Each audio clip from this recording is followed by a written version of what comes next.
take a look at App State at Texas A&M.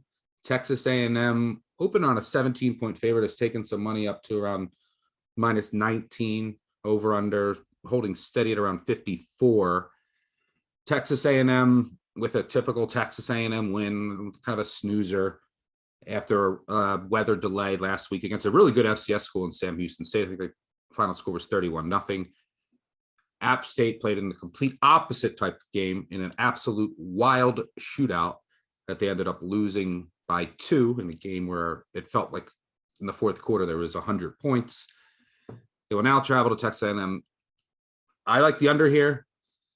It's scary in a way because of what App State's defense looked like last week. And they lost a lot in that secondary. They lost both safeties. They lost a cornerback to the NFL. They lost a linebacker and Conference Defensive Player of the Year to the NFL, and the defense got torched by UNC.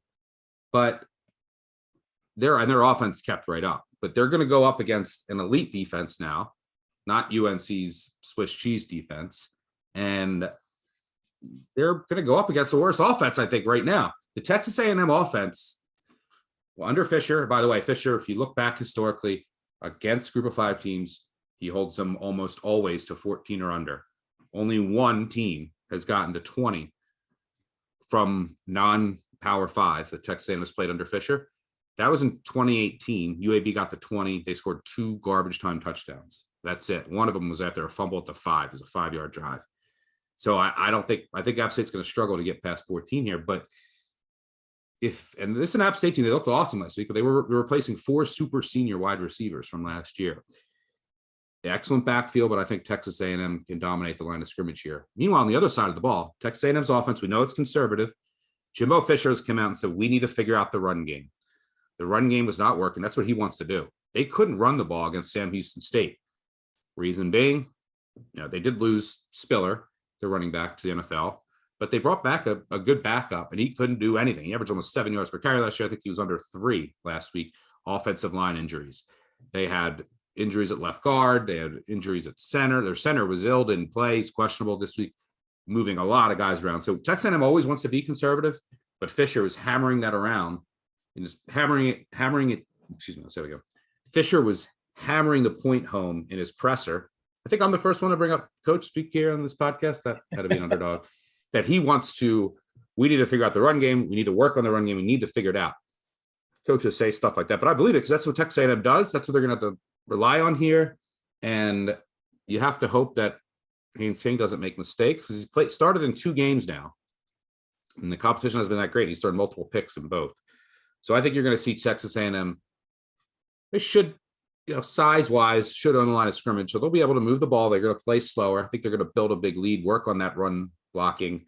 And I actually think this stays under.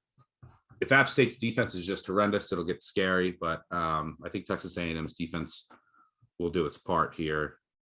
What are your thoughts?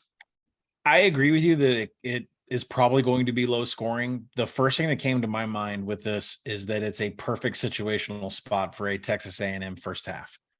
And when you look at App State, they just got done playing. Yeah, they just got done playing an in-state rival with North Carolina, and the game was just epic. It had 3 parts to it. If it was a book, it had 3 parts.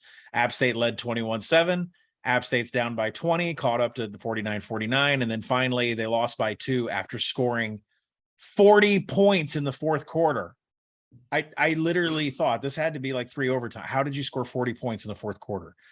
So you're telling me that you lost by 2 to an in-state rival, to a Power 5 school with Michael Jordan on their shoes, and now you're going to fly to College Station and you're going to have that same kind of energy and want to win in the first half of this game against a team that is far superior from a physical standpoint and the trench on both sides of the ball. This is a huge mismatch when it comes to recruiting talent. So Haynes King, not the cleanest of box scores, 2 turnover-worthy plays, a couple drops by the receivers. Aeneas Smith with he averaged 5 yards per route run, but like you said, Stuck, that's not what they want to do. They want to run the ball. So Texas A&M's 4.25 is just going to be just way tougher than anything that App State saw last week. I don't think they can replicate the injury. I don't think they can replicate the energy. And then when you look at Texas A&M, you say, well, why didn't you play the full game, or why didn't you play 19 or 17 on open? They play Miami next week. I'm not sure Jimbo wants to be flashing anything or have, and he'll be more than happy to roll his second string out there in the second half if he's got a 3-score lead. So I don't want to mess with that. They do play Miami the next week. I think the first half, Jimbo's going to try to figure things out, get some points up on the board, call it a day. And I don't think App State shows up at all after last week.